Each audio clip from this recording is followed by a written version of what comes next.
क्या आज कोई पेमेंट करने के लिए आपने सामने वाले से स्कैनर यानी क्यूआर कोड को मांगा है?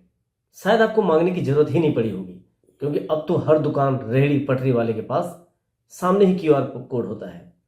आपने सामान या सेवा ली और यूपीआई यानी यूनिफाइड पेमेंट इंटरफेस के जरिए भुगतान कर दिया। आज हम ऑनलाइन पेमेंट की बात इसलिए कर रहे हैं क्योंकि भारत में भुगतान की इस क्रांतिकारी शुरुआत को 1 दशक पूरा हो चुका है। इस पद्धति के मामले में भारत विश्व में सिरमौर बना हुआ है। आज से 10 साल पहले यानी 11 अप्रैल 2016 को जब इस व्यवस्था को लॉन्च किया गया था तो अनेक सवाल उठे थे। भारतीय रिजर्व बैंक यानी आरबीआई की देखरेख में यह काम शुरू हुआ। फिर उसी साल 8 नवंबर को भारत में नोटबंदी हुई तो इसके विस्तार को अचानक पंख लग गए। लोगों ने यूपीआई से संबंधित ऐप को डाउनलोड किया और भुगतान की इस पद्धति का लाभ उठाना शुरू किया। भीम ऐप, पेटीएम, गूगल पे, फोन पे, भारत पे जैसे अनेक गेटवे के जरिए लाखों रुपयों का भुगतान होने लगा। 1 साल बाद ही यानी 2017 में यूपीआई के जरिए करीब 1.8 करोड़ ट्रांजैक्शन हुआ।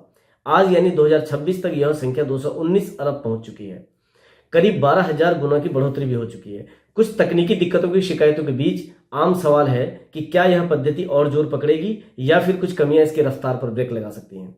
जानकार कहते हैं कि इस दिशा में लगातार हो रहा काम इसे और आसान बनाएगा और यह हर वर्ग यानी विद्यार्थी, नौकरी पेशा, सेवानिवृत्त एवं घरेलू सभी के लिए अलग अलग विकसित होगा।